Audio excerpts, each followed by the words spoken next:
Hello everyone, welcome to ইকোহিপাত সকলোকে নতুন ক্লাছলৈকে আকৌ এবাৰ স্বাগতম জনাইছো। আমি এটা সিৰিজ লঞ্চ কৰিছিলো আৰু তাতে আমি আসাম পুলিচ আৰু এডিআৰই হওক বা আমাৰ যিমান কেইটা গভৰ্ণমেণ্ট এক্সাম আছে সকলোৰে কাৰণে আমি এটা ক্লাছৰ এটা খুব ধুনীয়া প্লেনিঙত ষ্টাৰ্ট কৰিছিলো। তাতে আমি আলোচনা কৰিছিলো মেথছৰ প্ৰতিটো সৰু সৰু টপিকৰ খুব ধুনীয়াকৈ ক্লাছখিনি আৰম্ভ কৰিছো। আজিৰ এই ক্লাছটো আমাৰ এই 3 নম্বৰ নে 4 নম্বৰ ক্লাছ হ'ব আজিৰ এই ক্লাছটো। ইয়াতে আমি আলোচনা কৰিবলৈ গৈছো আজি ইউনিট ডিজিট কনচেপ্টৰ কথা। ইউনিট ডিজিট কনচেপ্টটো হয় কি? মই কৈছিলো যে আমি অকল কুৱেশ্যন প্ৰেক্টিচ কৰা নাই, আমি প্ৰথমতে কনচেপ্ট বিলাক চাওঁ, তাৰপিছত আমি তাৰ লগত ৰিগাৰ্ডিং কেনেকুৱা ধৰণৰ কুৱেশ্যন আহিব পাৰে সেই গোটেইবিলাক কথা আমি আলোচনা কৰোঁ। ইউনিট ডিজিট কনচেপ্ট বুলি আমি এটা কনচেপ্ট ইয়াতে আলোচনা কৰিবলৈ গৈ আছো। ইউনিট ডিজিট কনচেপ্টটো হয় কি? এতিয়া আমাক এককৰ অংকত কি আহিব সেইটো কুৱেশ্যন কৰে। আমাক এক্সামত যদি কোনোবাই দি দিয়ে যে 12 পূৰণ ইয়াতে কৈ দিলে 8, ঠিক আছে, এইটো যদি আমাক দি দিয়ে তেতিয়াহ'লে এইটোৰ হয়তো ইউনিট ডিজিট যদি এককৰ ঘৰত আমি সুধি লওঁ যে ইয়াতে যিটো এনসাৰ আহিব এইটো পূৰণ কৰাৰ পিছত কিবা এটা এনসাৰ আহিব ন,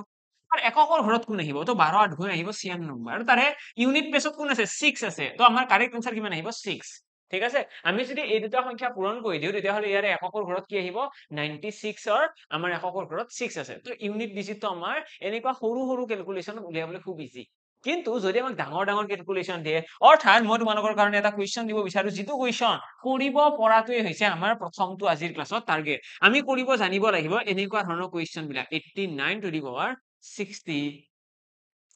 ইনটু ইয়াতে কৈ দিলে 754 টু দি পাৱাৰ 91 ইনটু আমাৰ ইয়াতে কৈ দিলে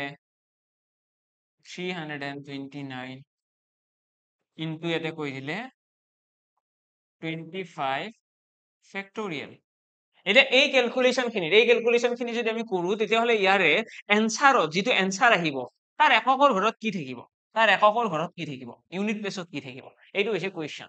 আৰু এই কুৱেশ্যনটো যদি আমি আজি কৰিব পাৰো বা এই কুৱেশ্যনটো যদি আমি শিকি যাওঁ তেতিয়াহ'লে আমাৰ আজিৰ ক্লাছটো বেনিফিচিয়েল। ঠিক আছে, আমাৰ এই ক্লাছটোৰ আমাৰ গোল হৈছে এইখিনি শিকিব লাগে। এনেকুৱা ধৰণৰ কুৱেশ্যন যেতিয়া এক্সামত আহিব আমি কৰিব পাৰিম নে নাই? ঠিক আছে, আৰম্ভ কৰিছো প্ৰথমতে কনচেপ্টৰ কথা, তাৰপিছত লাহে লাহে আমি কেনেকৈ কুৱেশ্যন বিলাক সলভ কৰিম সেইবিলাক কথাও আলোচনা কৰিম। একদম প্ৰথমতে আমি বেসিক কথা কিছুমান জানিব লাগিব। যেতিয়া আমাক পূৰণ কৰিব দিব 59 ইনটু 73 দি দিলে ইনটু ইয়াতে কৈ দিলে 61 ইনটু ইয়াতে কৈ দিলে 79,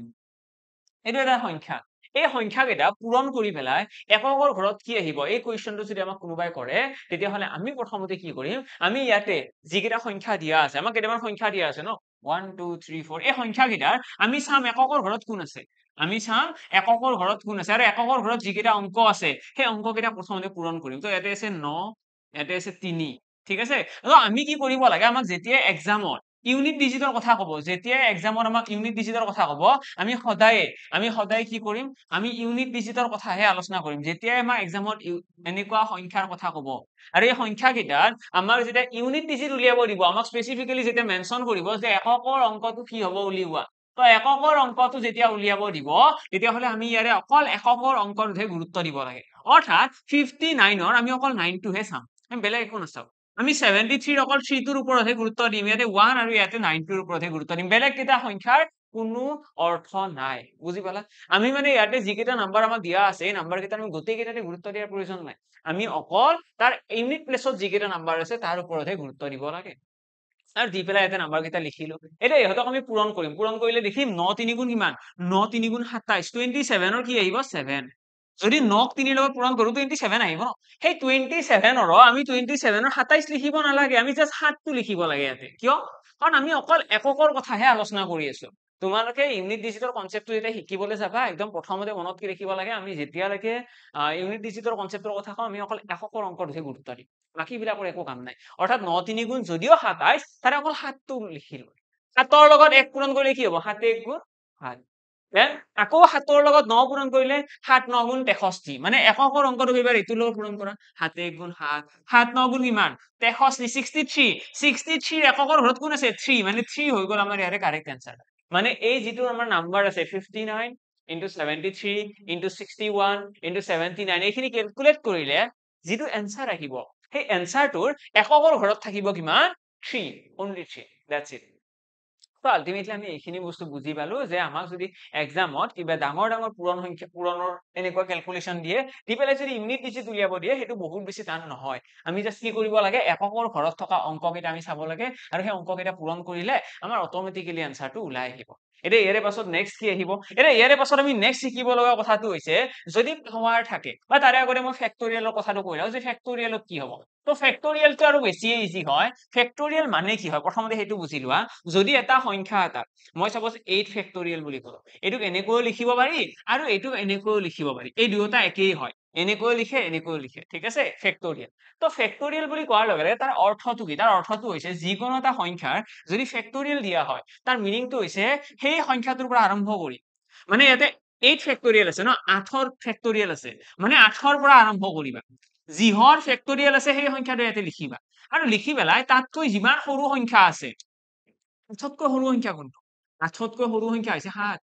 7তকৈ সৰু সংখ্যা কোনটো 6 6তকৈ সৰু সংখ্যা কোনটো 5 5তকৈ সৰু সংখ্যা 4 তাৰপাছত 3 তাৰপাছত 2 তাৰপাছত 1 তো এনেকৈ আমাৰ ফেক্টৰিয়েল 8 বুলি কোৱাৰ লগে লগে 8ৰ পৰা আৰম্ভ হয় তাতকৈ সৰু যিকেইটা সংখ্যা আছে এই গোটেই কেইটাৰ পূৰণফল আমাৰ ইয়াতে হ'ব ঠিক আছে তো 8 7 6 5 4 3 2 1 আৰু এইকেইটাই হৈ গ'ল আমাৰ 8 ফেক্টৰিয়েলৰ ফাইনেল আনসাৰ আমি যদি 8 ফেক্টৰিয়েল সলভ কৰিব লাগে আমি এইখিনি পূৰণ কৰিব লাগিব কিমান পাম 5 4 গুণ 20 20 3 গুণ 60 60 2 গুণ 120 120 6 গুণ 12 6 গুণ 72 720 720 আৰু 56 8 7 গুণ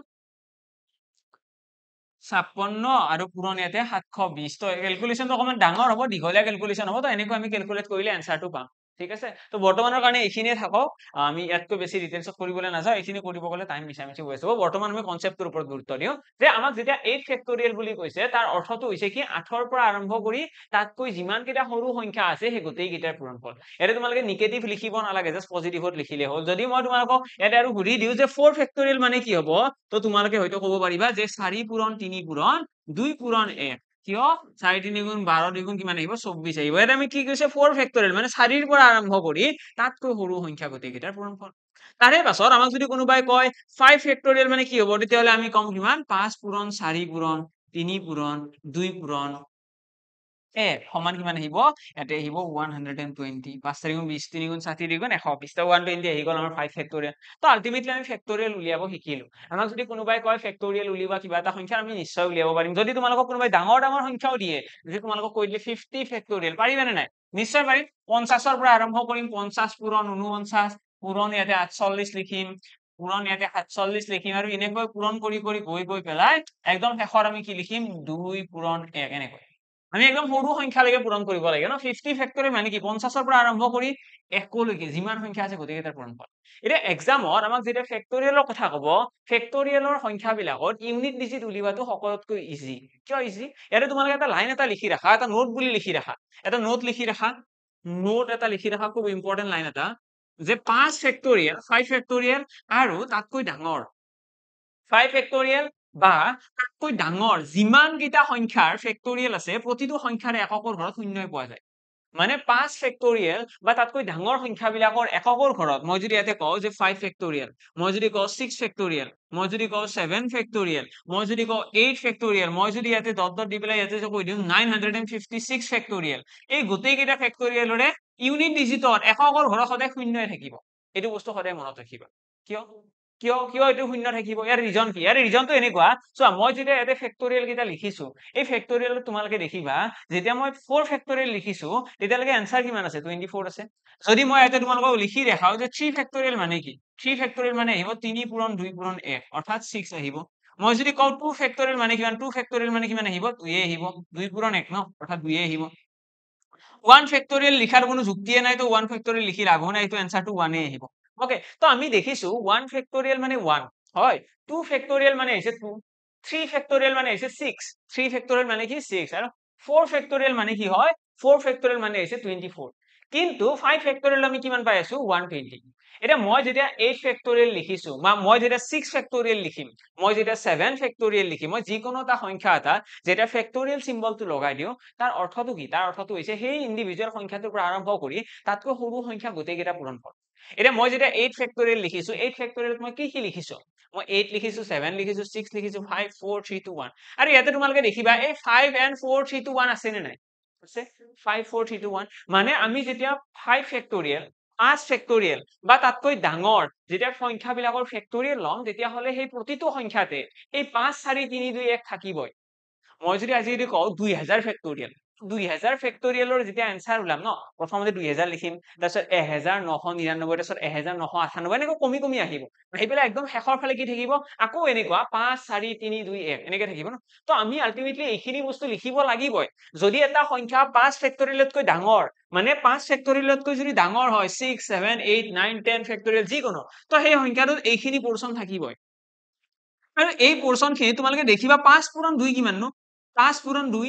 বা 5 পূৰণ 4 কিমান হয় 5 4 গুণ 20 মানে 5 পূৰণ 2 কৰিলে 10 মানে আলটিমেটলি ইয়াতে দেখিবা যেতিয়া মই 5 ফেক্টৰিয়েল লিখো তেতিয়া মই 5 আৰু 2 এটা পূৰণ কৰো মই 10 এটা পাওঁ আৰু 10ৰ এককৰ ঘৰত কি আছে শূন্য আছে আৰু এবাৰ যদি কোনোবা এটা পূৰণত কিবা এটা পূৰণ অংক এটা আছে সেই পূৰণ অংকটোত এবাৰ যদি আমি যদি এটা শূন্য পাওঁ তেতিয়াহলে সেই পূৰণ অংকটোত যিমানে যাৰে লগত পূৰণ নকৰা কিয় সেইটো এনসাৰটো সদায় শূন্যই আহিব এটা পূৰণ অংক এটা আছে সাপোজ এটা ডাঙৰ পূৰণ অংক আছে তাৰ লগত মই যদি এটা শূন্য পূৰণ কৰি দিওঁ কি হ'ব এনসাৰটো শূন্যই হ'ব শূন্যৰ লগত যিয়ে পূৰণ নহওক কিয় শূন্যই হৈ যাব তো সেইকাৰণে ইয়াতে আমি দেখিছো যে এককৰ ঘৰত এটা শূন্য আহিছে পূৰণৰ অংকৰ সদায় মনত ৰাখিবা যদি এককৰ ঘৰত শূন্য এবাৰ আহিছে সেই শূন্যটো আৰু নোহোৱা কৰিব নোৱাৰি পূৰণৰ অংকৰ কথা কৈছো যোগ অংকত পাৰি বিয়োগ অংকতো পাৰি কিন্তু পূৰণ আৰু হৰণত কেতিয়াও ডাইৰেক্টলি নোৱাৰি হৰণত দশমিকলৈকে হয়তো কনভাৰ্ট হয়ে কেতিয়াবা কিন্তু পূৰণতো একদমেই নোৱাৰি পূৰণত যদি একবাৰ যদি শূন্য এটা উৎপন্ন হৈছে তেতিয়াহলে সি সদায় শূন্য হৈয়ে থাকিব সি যিমান সংখ্যাৰ লগত পূৰণ হ'ব প্ৰতিটোকে শূন্য বনাই দিব বুজি পালা এতিয়া মই যদি ইয়াতে যদি কওঁ যে এইটো ক্যালকুলেশন কি হ'ব চোৱা 50 ফেক্টৰিয়েল তো 50 ফেক্টৰিয়েলত ইয়াতে 50 আছে নে নাই বা ইয়াতেও আমি ইয়াতে কি লিখিম ইয়াতে 5 4 লিখিম নে নাই 5 4 3 2 1 লিখিম ন ইয়াতে এই যোনটো 5 আছে এই 5 টোক 2 ৰ লগত পূৰণ কৰিলে কি হ'ব 5 2 গুণ 10 মানে এককৰ ঘৰত শূন্য এটা আহিল ন এই শূন্যটো তোমালোকে যাৰেই লগত পূৰণ নকৰা কিয় কি হ'ব সব শূন্য হৈ যাব ন পইণ্টটো বুজি পাই আছা আমি যেতিয়া ইয়াতে এতিয়া প্ৰথম এক্সাম্পলটো চাই লোৱা এইটো কুৱেশ্যনত বা এইটো কুৱেশ্যনত চোৱা এইটো কুৱেশ্যনত আমি ইয়াতে 9 আছে ইয়াতে 3 আছে 1 আছে 7 আছে 90 এইটো 79 আছে ইয়াতে যদি মই এটা 0 লিখি দিলো হেতেন সাপোজ মই ইয়াতে 0 এটা লিখি দিলো দিয়াৰ লগে লগে ইয়াতে ক্যালকুলেশনটো এনেকুৱা হৈ যাব নে এতিয়া 9 into 3 into 1 into 0 হ'বনে ইয়াতে চোৱা ইয়াতে যদি মই এককৰ অংক কেইটা উঠাও 9 3 1 আৰু 0 আৰু এইখিনি পূৰণ কৰিলে কি হ'ব শূন্যৰ লগত যিয়ে পূৰণ নকৰো কিয় এনসাৰটো শূন্যই হ'ব ন আলটিমেটলি আমি কম যে এবাৰ যদি এককৰ ঘৰত শূন্য ওলায় তাৰপিছত আৰু আমি মাথা মাৰি থাকি লাভেই নাই আমি কম তাৰ ইউনিট ডিজিটৰ সদায় 0ই ওলাব আৰু সেই কনসেপ্টটো আমি ইয়াতে কি কৰিম ব্যৱহাৰ কৰিম আমি ইয়াতে কম যে 5 ফেক্টৰিয়েলত বা তাতকৈ ডাঙৰ যিকেইটা ফেক্টৰিয়েল আছে প্ৰতিটো ফেক্টৰিয়েলৰে এককৰ ঘৰত শূন্য পোৱা যাব কিয়নো কাৰণ 5 ফেক্টৰিয়েলত আমি কি পাওঁ এটা শূন্য উৎপন্ন হয় 5 ফেক্টৰিয়েলত কি পোৱা যায় 5 আৰু 2 পোৱা যায় 5 2 গুণ কি 10 আৰু 10 মানে এটা শূন্য আহি গ'ল এটা শূন্য আহিল মানে গোটেইখিনি শূন্য আহিব হয়তো আমি এনেকৈ ক'ব পাৰো যে এটা 50 ফেক্টৰিয়েল মানে কি 50 প্ৰথমতে 50 লিখিছো আৰু 50ৰ এককৰ ঘৰত শূন্য আছে এতিয়া এই শূন্যটোৰ লগত তোমালোকে 9 পূৰণ কৰা 0 9 গুণ 0 0 8 গুণ 0 0 7 গুণ 0 মানে আলটিমেটলি যিয়ে পূৰণ নকৰা কি আলটিমেটলি গোটেইখিনি শূন্যই হৈ যাব তো এনেকেও তোমালোকে ক'ব পাৰা আলটিমেটলি আমি এনেকে মনত ৰাখি মিনিমাম 5 ফেক্টৰিয়েল মিনিমাম 5 5 ফেক্টৰিয়েল বা তাতকৈ ডাঙৰ যদি সংখ্যা হয় তেতিয়াহলে প্ৰতিটো সংখ্যাৰে এককৰ ঘৰত শূন্যই থাকিব ঠিক আছে এইটো হল ফেক্টৰিয়েলৰ কনসেপ্ট এতিয়া আমি নেক্সট আমি আলোচনা কৰিব লাগিব পাৱাৰৰ কনসেপ্ট ফেক্টৰিয়েলৰ আমি বুজি পালো যে 5 ফেক্টৰিয়েল বা তাতকৈ ডাঙৰ সংখ্যাৰ ক্ষেত্ৰত সদায় শূন্য থাকিব বাকি 4 ফেক্টৰিয়েল 24 হেতু আমি ক্যালকুলেট কৰি ল'ব পাৰিম এক্সামত যদি সিচুৱেচন আহে কেতিয়াবা যদি কোনোবাই কয় যে 4 ফেক্টৰিয়েল কিমান আমি কৰি ললে হল এনেকৈ 4 3 2 1 এনেকৈ কৰি ল'বা তোমালোকে ঠিক আছে 3 ফেক্টৰিয়েলৰ কথা ক'লে এইটো তোমালোকে কৰি ল'বা 3 2 1 ঠিক আছে এনেকৈ কৰি ল'লে বাকি 5 ফেক্টৰিয়েল বা তাতকৈ ডাঙৰ সংখ্যা তোমালোকে ইনস্ট্যান্টলি মনত ৰাখি থৈ দিয়া যে শূন্যই আহিব এটা পাৱাৰৰ কনসেপ্টটো কেনেকুৱা যিকোনো এটা সংখ্যাৰ ওপৰত যেতিয়া 983 ৰ ওপৰত আমাৰ এটা ইয়াতে 95 সাপোজ পাৱাৰ এটা আছে এতিয়া এইটো ক্যালকুলেশনত যদি তোমালোকে ক্যালকুলেটৰ ইউজ কৰা যে এইটো ক্যালকুলেট কৰিলে কি আহিব হয়তো তোমালোকৰ ক্যালকুলেটৰতো আনসাৰ নাহিব তো এইটো অবভিয়াসলি আমি এটো ক্যালকুলেট কৰিবতো সম্ভৱে নহয় আমি বেলেগ টেকনিক লগাব লাগিব আমি কেনেকৈ গম পাম যে এই ক্যালকুলেশনটো কৰিলে এককৰ ঘৰত কি আহিব তাৰ কাৰণে কনসেপ্ট আছে কনসেপ্টটো এনেকুৱা আমি কি কৰিব লাগে আমি প্ৰথমতে যিকোনো এটা পাৱাৰ বেসড কোৱেশ্চন যদি আহে আহি পেলাই যদি আমাক কয় যে তাৰ ইউনিট ডিজিটত কি ওলাব হেতু উলিওৱা আমি কি কৰিম প্ৰথমতে এই যেটো পাৱাৰ আছে সেই পাৱাৰটোক 4 ৰে হৰণ কৰিম ইয়াতে যেটো পাৱাৰ আছে সেই পাৱাৰটোক 4 ৰে হৰণ কৰিম মনত থাকিবনে তো ইয়াতে 95 ক মই কি কৰিম 4 ৰে হৰণ কৰিম হৰণ কৰি পেলাই 4 2 গুণ কিমান ইয়াতে হৈ গল 8 1 থাকি গল 15 হৈ গল 4 3 গুণ 12 কিমান থাকি গল 3 এটা থাকি গল তো এইটো হৈ গল ৰিমাইন্ডাৰ তো আমি কি কৰিম আকৌ এবাৰ ৰিপিট কৰিছো আমি যেতিয়া পাৱাৰ বেসড কোৱেশ্চন পাম পাৱাৰৰ লগত জড়িত প্ৰশ্ন আমি প্ৰথমতে পাৱাৰটো 4 ৰে হৰণ কৰিম ইয়াতে মনত ৰাখিব লগা কথাটো কাষত নোট বুলি লিখি ৰাখিবা যে 4 ৰে হৰণ কৰাৰ পাছত যদি ভাগশেষ শূন্য আহে, যদি ভাগশেষ শূন্য আহে, এই ৰিমাইণ্ডাৰটো যদি শূন্য আহে তেতিয়াহ'লে পাৱাৰটো আমি 4 লিখিব পাৰিম। ইয়াতে একচুৱেলি আমি কি কৰিব বিচাৰি আছো, আমি অলৰেডি যিটো কনচেপ্ট শিকিছো সেই কনচেপ্টটো কেনেকুৱা, যেতিয়া আমাক ইউনিট ডিজিটৰ কনচেপ্টৰ কুৱেশ্যন সোধে আমি কেতিয়াও ইউনিট ডিজিটৰ বাহিৰে বেলেগ বস্তুৰ ওপৰত গুৰুত্ব নিদিওঁ। অৰ্থাৎ ইয়াতে 983 টু দি পাৱাৰ 95 আছে ন, ইয়াক আমি এনেকৈও লিখিব পাৰিম 3 টু দি পাৱাৰ 95, কাৰণ বাকীখিনি বস্তুৰ কাম নাই তো, এই 98টোৰ একো কাম নাই, অকল আমাক 3 টু দি পাৱাৰ 95 টোহে লাগে। আৰু এতিয়া আমাৰ এটা ডাঙৰ প্ৰব্লেম কি হৈ আছে, এই পাৱাৰটো ন বহুত ডাঙৰ হৈ আছে। পাৱাৰটো সৰু বনোৱাৰ কাৰণে আমি এই হৰণৰ পদ্ধতিটো ব্যৱহাৰ কৰো। আমি কি কৰো, আমি পাৱাৰটো সৰু বনোৱাৰ কাৰণে, এই পাৱাৰটো বহুত ডাঙৰ সংখ্যা হৈ আছে, এই পাৱাৰটো সৰু বনোৱাৰ কাৰণে আমি 4ৰে হৰণ কৰিম, আৰু হৰণ কৰি পেলাই যিটো ৰিমাইণ্ডাৰ আহিব সেই ৰিমাইণ্ডাৰটো লিখিম। অৰ্থাৎ ইয়াতে আমাৰ 3ৰ ওপৰত ৰিমাইণ্ডাৰ কিমান লিখিম, ৰিমাইণ্ডাৰ কিমান আছে 3 আছে ন, তো 3 লিখি দিয়া। এতিয়া 3 কিউব মানে কি, 3 কিউব মানে হৈছে 3 পূৰণ 3 পূৰণ 3, এতিয়া 3 3 গুণ কিমান 9, 9 3 গুণ কিমান 27, অৰ্থাৎ 27ৰ এককৰ ঘৰত 7 থাকে, মানে এই যিটো কুৱেশ্যন আছে এইটোৰ এককৰ ঘৰত 7 থাকিব। বুজি পালা? আকৌ এবাৰ ৰিপিট কৰিছো মই, আমাক যেতিয়া পাৱাৰ বেসড কুৱেশ্যন দিব প্ৰথমতে আমি কি কৰিম, তাৰ এককৰ অংকটো এনেকৈ সাইড কৰি লিখিলো 3 টু দি পাৱাৰ 95, দেন আমি কি কৰিম, এই পাৱাৰটো সৰু বনাব লাগিব। পাৱাৰটো সৰু বনোৱাৰ কাৰণে 4ৰে হৰণ কৰিব লাগে, আৰু 4ৰে হৰণ কৰি পেলাই কি কৰিবা, যিটো ভাগশেষ আছে সেই ভাগশেষটো পাৱাৰৰ জেগাত লিখি দিবা। মানে আমি পাৱাৰটো 95 থকা বুলি নকওঁ, আমি কম পাৱাৰটো 3 থকা বুলি, আমি অকল ৰিমাইণ্ডাৰটো লিখিব লাগে। ইয়াতে এটা বস্তু আৰু মনত ৰাখিবা, যদি ৰিমাইণ্ডাৰ শূন্য আহে, মই ইয়াতে নোট বুলি লিখিব দিছিলো, যদি ৰিমাইণ্ডাৰ শূন্য আহে তেতিয়াহ'লে পাৱাৰটো কিমান হ'ব 4 হ'ব। ৰিমাইণ্ডাৰ যদি ইয়াতে 1 আহে, 1 আহিলেতো ইয়াতে 1 ৰাখিবা ন তোমালোকে, যদি ৰিমাইণ্ডাৰ 2 আহে তেতিয়াহ'লে ইয়াতে 2 ৰাখিবা, যদি ৰিমাইণ্ডাৰ 3 আহে তেতিয়াহ'লে ইয়াতে 3 ৰাখিবা, যদি ৰিমাইণ্ডাৰ 0 আহে তেতিয়াহ'লে ইয়াতে 4 লিখি দিবা। That's it. নেক্সট আৰু এটা কুৱেশ্যন তোমালোকে এক্সাম্পল লৈ লোৱা, যদি তোমালোকক কৈ দিয়ে 67 টু দি পাৱাৰ কৈ দিলে 852, এইটো এতিয়া এইটোৰ কি হ'ব, এতিয়া এইটো তোমালোকে কি কৰিবা, প্ৰথমতে এইটো 7 টু দি পাৱাৰ 852 হ'ব ন, 7 টু দি পাৱাৰ 852, আমি এতিয়া কি কৰিম, পাৱাৰটো সৰু বনাব লাগে, তাৰ কাৰণে কি কৰিম, পাৱাৰটো সৰু বনোৱাৰ কাৰণে 852 তোমালোকে 4ৰে হৰণ কৰি দিয়া, 4 2 গুণ 8, 52 থাকি গ'ল 5 আনি লোৱাৰ লগত 4 1 গুণ কিমান আহিব 4 আহিব, দেন 1 থাকি গ'ল 12 হৈ গ'ল, 4 3 গুণ 12, মানে আলটিমেটলি আমাৰ ৰিমাইণ্ডাৰ 0 থাকি গ'ল। এটা আমাৰ ভাগশেষ কিমান, ভাগশেষ 0, যদি ভাগশেষ 0 হয় ৰিমাইণ্ডাৰটোৰ ওপৰত গুৰুত্ব দিবা দেই, ৰিমাইণ্ডাৰ যদি 0 হয় তেতিয়াহ'লে পাৱাৰটো কি লিখিম, পাৱাৰটো ৰাখিম আমি 4, অৰ্থাৎ 7 to the power 4, 7 to the power 4 মানে কিমান 4টা 7 পূৰণ, 4টা 7 পূৰণ, 7 পূৰণ 7 পূৰণ 7, এতিয়া এইখিনি কেলকুলেট কৰা, 7 7 গুণ কিমান 49, 49, 49ৰ এককৰ ঘৰত কি থাকে 9, সেই 9টো আকৌ 7ৰ লগত পূৰণ কৰিলে 9 7 গুণ 63, 63 ইয়াতে গুণ আহিব 3, 3টো আকৌ যদি আমি 7ৰ লগত পূৰণ কৰো 3 7 গুণ 21ৰ 1, অৰ্থাৎ 1 হৈ যাব আমাৰ ইয়াৰে ফাইনেল আনসাৰ, মানে ইউনিট ডিজিট কি হ'ব 1। বুজি পালা? আমি 4টা 7 পূৰণ কৰিছো, আৰু পূৰণ কৰাৰ টেকনিকটো কেনেকুৱা, প্ৰথমতে এই দুটা 7 পূৰণ কৰা, 7 7 গুণ 49, 49ৰ এককৰ ঘৰত কোন থাকে 9, 49 9, তো সেই 9টো ইয়াতে লিখিছো, সেই 9টোৰ লগত এবাৰ এইটো 7 পূৰণ, 9 7 গুণ কিমান 63, 63, তাৰে আকৌ 3 টো লিখিছো, 3 7 গুণ কিমান 21, 21ৰ আকৌ 1 টো লিখিছো, আৰু 1 টো আমাৰ হৈ গৈছে ফাইনেল, লাষ্টত পাই গলো 1 ন, তো সেইকাৰণে আমি কম এই গোটেই ক্যালকুলেশনটোৰ এনসাৰ কি হ'ব 1 হ'ব। মনত থাকিবনে সকলোৰে? এতিয়া আমি গোটেইখিনি কনসেপ্টে শিকিলো, আমি ফেক্টৰিয়েল বুজি পালো, আমি পূৰণ কৰাৰ কনসেপ্টটো বুজি পালো, আৰু লগতে আমি পাৱাৰৰ কনসেপ্টটো বুজি পালো, অৰ্থাৎ আমি আমাৰ যিটো কুৱেশ্যন আছিলে, আমাৰ ক্লাছৰ ষ্টাৰ্টিঙতে মই এটা কুৱেশ্যন দিছিলো, সেই কুৱেশ্যনটো এতিয়া কৰিবলৈ সাজু, তো সকলোৱে সেই কুৱেশ্যনটো ট্ৰাই কৰা, ক্লাছৰ একদম আৰম্ভণিতে দিয়া আছিলে, মই দেখাই দিছো এবাৰ কুৱেশ্যনটো, এই কুৱেশ্যনটো ট্ৰাই কৰা, এণ্ড কমেন্ট বক্সত তোমালোকে জনাব লাগিব দেই, এনেকুৱা নহয় যে নজনালেও হ'ব, এইটো তোমালোকে এতিয়া এনসাৰ কেইটা কমেন্ট বক্সত জনাব লাগে, ঠিক আছে, কি হ'ব এইটোৰ এনসাৰ, তোমালোকে হয়তো ইনষ্টেন্টলি এনসাৰ দিব পাৰিবা, তো তোমালোকে কমেন্ট বক্সত এইটোৰ এনসাৰ জনাব লাগে, যদি কিবা বুজি পোৱা নাই সেইটো জনাব লাগে, আৰু লগতে মই জনাই দিওঁ, যদি কোনোবাই এই আসাম পুলিচৰ কাৰণে প্ৰিপেয়াৰ কৰি আছে, যদি ভাবি আছে ই কুহিবাতৰ কিবা বেটচ আছে জানো, ইয়েছ তোমালোকৰ কাৰণে সৈনিক বেটচ এটা আমাৰ ফালৰ পৰা লঞ্চ কৰা হৈছে, তো সকলোকে সকলোৱে মানে ইয়াতে গোটেইখিনি বস্তু পাই যাবা, ইয়াতে মেথছ ৰিজনিং জিকে যি আছে গোটেইখিনি, আৰু বেলেগত তোমালোকে একো চাব নালাগে, জাষ্ট তোমালোকে এইটো বেটচত ফলো কৰিলে গোটেইখিনি বস্তু পাই যাবা, তোমালোকে ডেসক্ৰিপচনত লিংক পাই যাবা গুগল ফৰ্মৰ, সেইখন ফিল আউট কৰি পেলাই সাবমিট কৰিলে হ'ল, তোমালোকক ইনষ্টেন্টলি আমাৰ ফালৰ পৰা যোগাযোগ কৰা হ'ব, লগতে তোমালোকে ফোন নম্বৰো পাই যাবা ডেসক্ৰিপচনত, তাৰে পৰা তোমালোকে ফোন কৰি পেলাই কন্টেক্ট কৰিব পাৰিবা। ওকে, বৰ্তমানৰ কাৰণে আজি ক্লাছ মই ইয়াতে সামৰিছো, কুৱেশ্যনৰ এনসাৰ কমেন্ট বক্সত জনাবা, যদি ভাল লাগে ভিডিঅ'টো লাইকো কৰিবা, লগ পাম সকলোকে অন্য এটি ক্লাছত, আজিৰ কাৰণে ইয়াতে সামৰিছো, থেংক ইউ।